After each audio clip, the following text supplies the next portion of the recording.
What if thousands of people sold their possessions, quit their jobs, and climbed mountains to meet Jesus, only to be left standing in awkward silence? This actually happened in America in 1844, and it changed religious history forever. William Miller, a Baptist farmer from New York, spent years studying biblical prophecies in the 1830s. Using complex calculations from the Book of Daniel, he determined that Christ would return to earth sometime between March 1843 and March 1844. Miller wasn't just another doomsday preacher. He was methodical, educated, and surprisingly convincing. Word spread like wildfire across New England and beyond.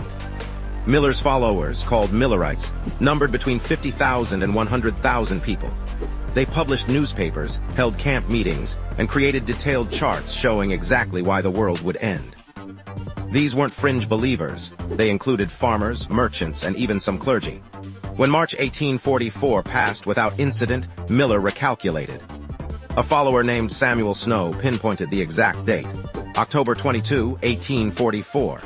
This became known as the true date, and anticipation reached fever pitch. Believers abandoned their crops, closed businesses, and gathered in groups to await the second coming. On October 22nd, thousands of Millerites climbed hills and mountains, believing they'd be closer to heaven. They wore white robes, called ascension robes, and spent the day in prayer and song. Children were kept home from school. Some believers even opened their doors and windows so Jesus could enter more easily.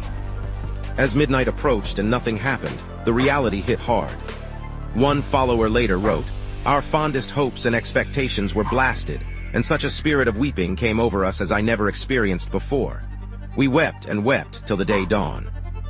This crushing disappointment became known as the Great Disappointment. Many Millerites abandoned their faith entirely, feeling betrayed and humiliated. But others couldn't let go. They formed new religious movements, each explaining why Miller's calculations were wrong but his basic premise was right. The most significant group became the Seventh-day Adventists, founded by Ellen White. They believed Jesus had indeed returned on October 22nd, but to a heavenly sanctuary, not earth. This reinterpretation allowed them to maintain their faith while explaining the apparent failure. The Great Disappointment fundamentally changed American religion.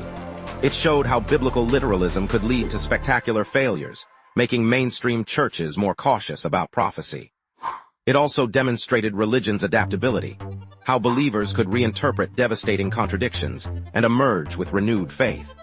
Today, millions of Seventh-day Adventists worldwide trace their origins to that embarrassing night in 1844 when thousands stood on hilltops, waiting for a savior who never came.